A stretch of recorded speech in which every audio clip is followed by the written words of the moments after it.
Hey, welcome back to Take Two for our post-March Madness NBA playoff prediction edition. So real briefly, we will touch on March Madness. As you remember in our last show, we made our bracket predictions for our Final Fours, and both of us were let's say, incorrect about our predictions. Yeah, very incorrect. Yeah, all my Final Four teams were wrong. I had Duke winning the whole team. If not Duke, I said Tennessee. Tennessee crashed out in the Sweet 16. Could have gone out in the round of 32. And Duke fell out against Michigan State and could have lost earlier as well. So, I mean, we were wrong, but that's why March Madness is so much fun, is because what you expect to happen almost never happens. But respect to Virginia, there's a really great comeback story for them, even though they were a number one seed after, crashing out and the most embarrassing loss probably in NCAA tournament history, to come back, to play great defense the way they did, to hit clutch shots the way they did.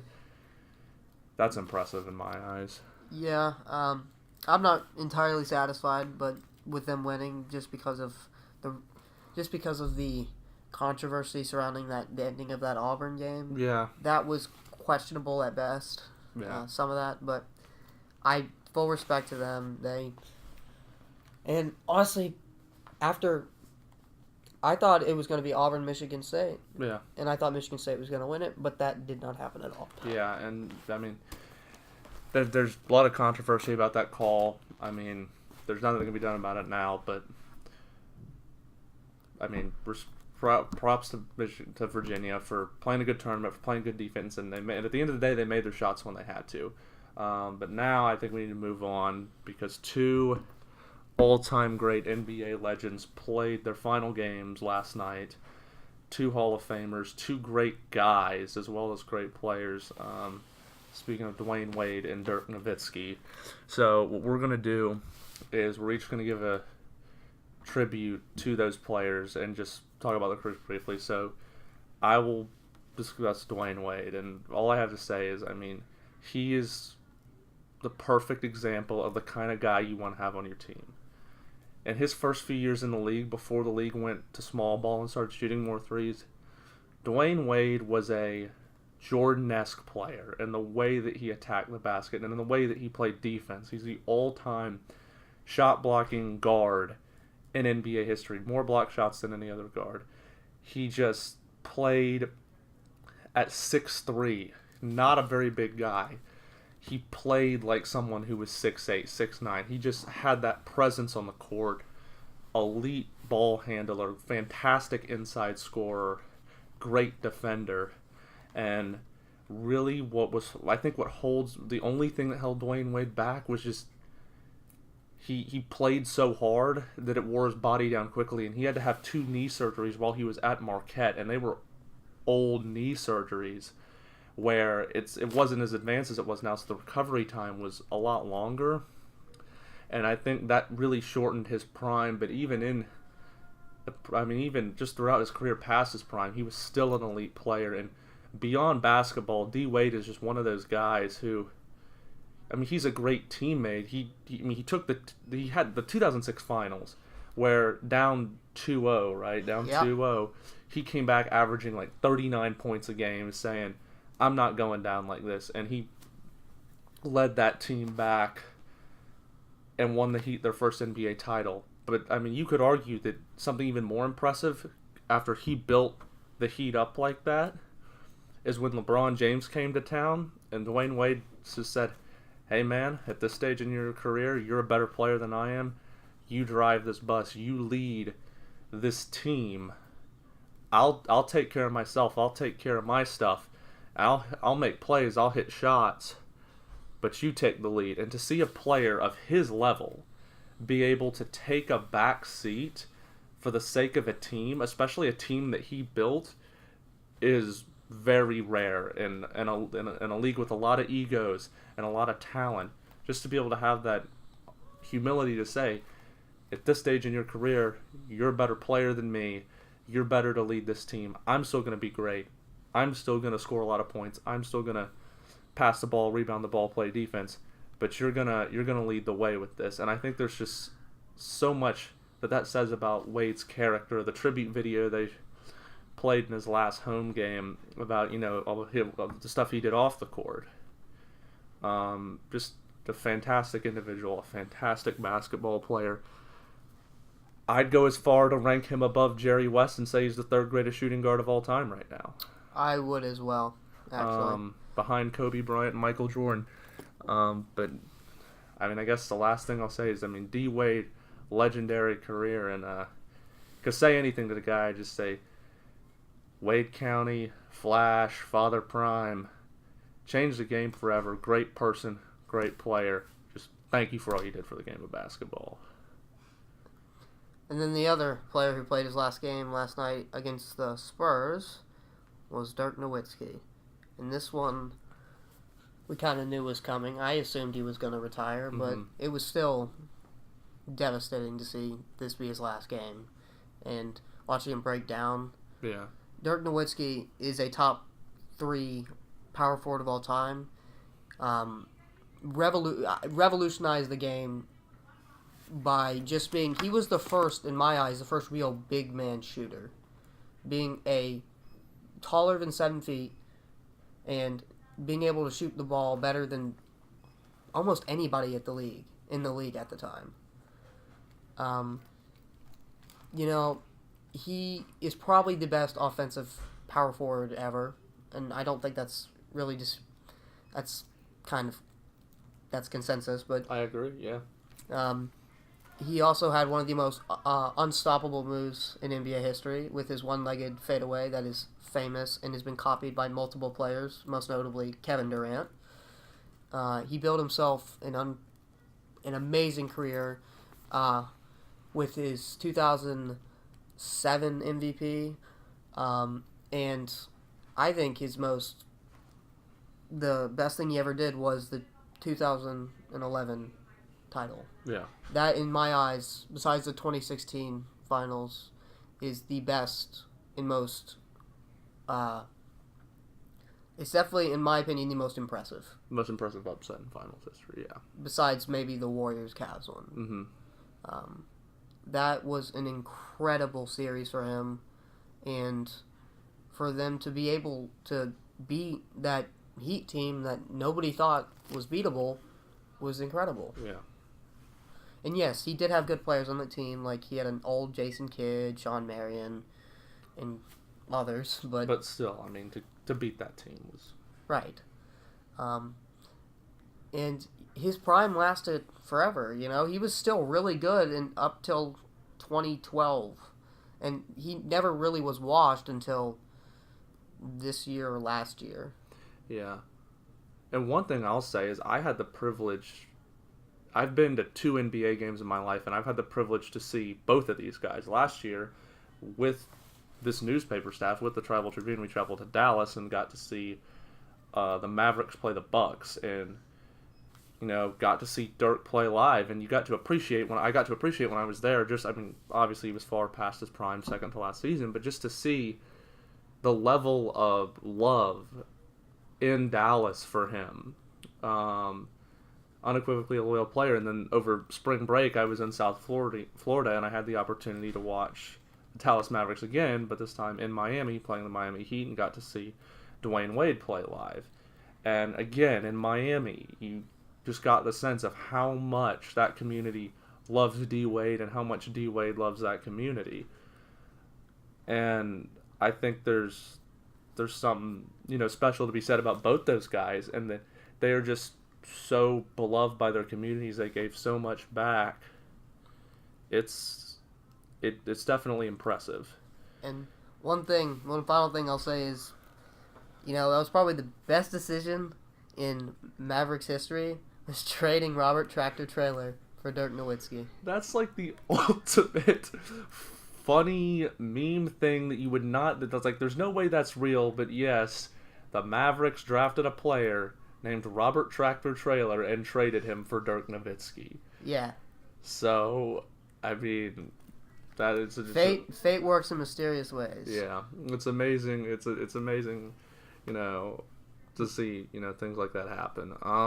I guess now we will shift to the drama story in the NBA, which is the Los Angeles Lakers and their general manager and former player, Magic Johnson, impromptu giving a retirement speech at a impromptu press conference without telling anyone he was doing it. Which came as a bit of a shock to pretty much everybody. Mm-hmm. At first, I didn't agree with the move until I thought about it, and I kind of do. But, you know, first thing I'm going to say is there's a lot of people that right now that are involved with the Lakers that are getting a ton of blame that they don't deserve. Every aspect of the Lakers season this year was in some way screwed up. Yeah. They were having chemistry issues. I mean, just imagine how being on that team would be. Like, there's all these rumors about LeBron James wanting Luke Walton fired. Then Magic Johnson said he wanted Luke Walton fired, supposedly. And then all the trade rumors and how all these players are thinking about how they're going to get traded. And then also you had injuries. You had the blood clot incident with Brandon Ingram, which, to be granted, was at the end of the season. Then you also had Lonzo Ball going out, which was a major part of their defense. And then obviously LeBron's groin injury. Right. And then also Rondo broke his hand. Yeah. It's like they had one of the most unfortunate seasons they could have. Yeah, if you can just script a bad luck season, the 2018-19 Lakers had that season. And one thing I'll say about Magic is that I think it's the right move for him. Magic he's not the kind of guy who's a team president. Team presidents, when that's your job, it's a grinded out job. Like, you've got to be in your office a lot. You've got to be scouting players. You've got to be going through the grind daily of managing a team, of finding talent. And Magic, that's just like, now, okay, obviously I've never met Magic Johnson. I'm sitting here, a high school kid in South Carolina.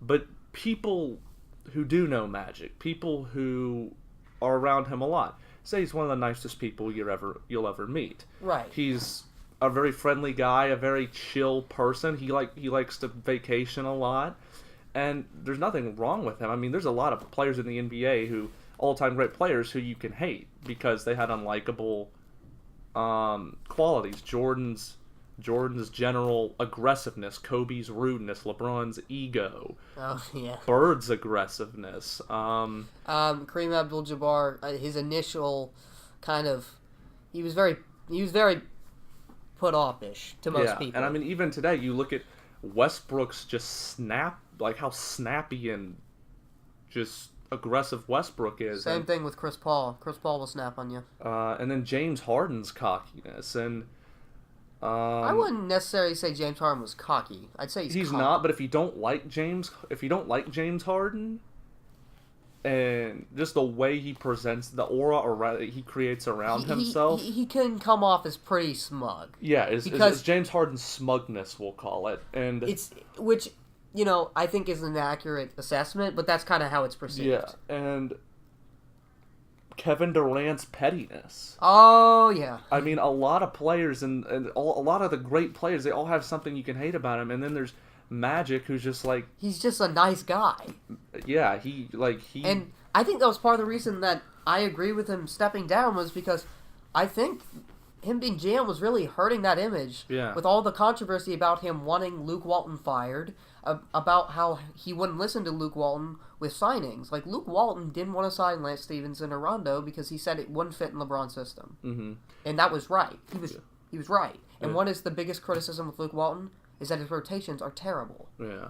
And while that's true, it's not entirely his fault, I don't think. But. Yeah. But, I mean, it'll be interesting to see where the Lakers go from here. They got a lot to work out, and I think at this stage you just have to go all in on LeBron. It's not going to be good for you long term, but if you want to have any success short term, you have to go all in on him now because he's all you've got. Also, I think a big problem that the Lakers have is they've lost all their trade assets for Anthony Davis because Brandon Ingram's future is questionable because of blood clots.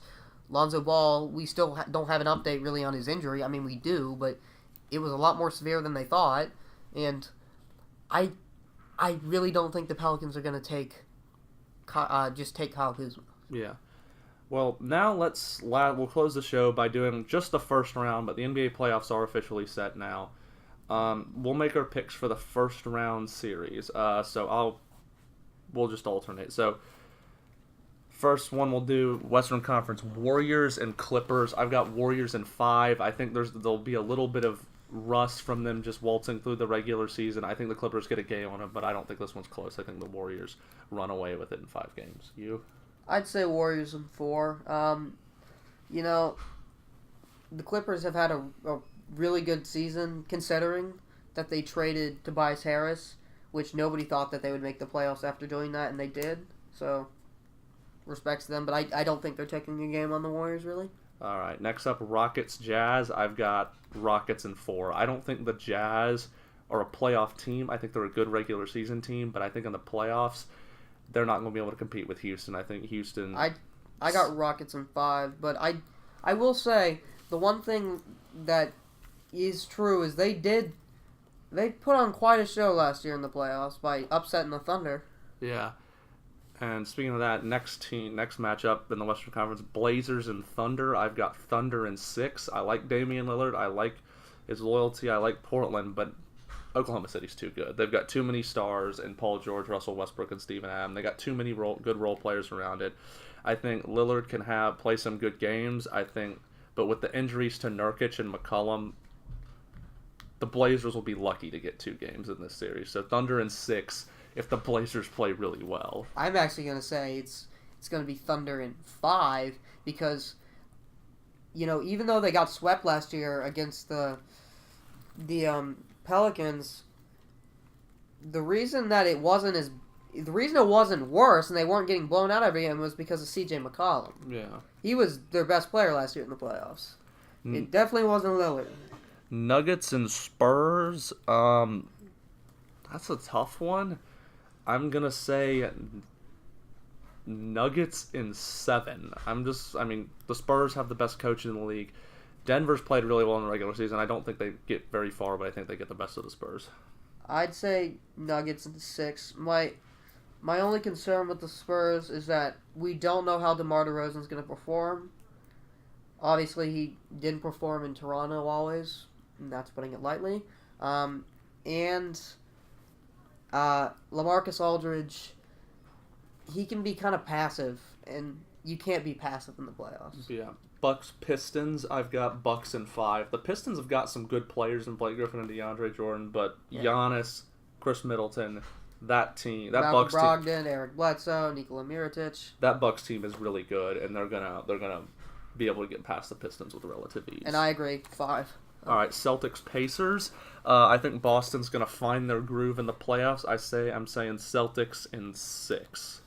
I'm gonna say Celtics in 7. You know, I mean, I think if Victor Oladipo had gone down, they would be contenders for the East. Mm-hmm. But, you know, why talk hypothetical? Yeah, 2 more matchups. Sixers and Nets. Brooklyn's had a great year to get to the playoffs, but it isn't going to last long. Sixers in 5. Joel Embiid's been really good this year, and I don't think the Sixers are the best team in the East, but I think they get past the Nets pretty easy. Yeah, because they don't have any depth. Yeah. But, I mean, neither do a lot of teams, but they kind of traded their depth for Tobias Harris and Jimmy Butler. Mm-hmm. So, last one, Raptors and Magic. Raptors, I think, sweep the Magic. The Magic have had a good year. It's cool to see them back in the playoffs. But Kawhi Leonard, Toronto, although playoff Kyle Lowry is generally not a very good player. But maybe it'll be different this year. Either way, they're better than the Magic. I'm saying Raptors in 4. Yeah, that's what I'm saying as well. All right, well, that's all we've got for you this week. Thank you all for listening, and we'll see you next time.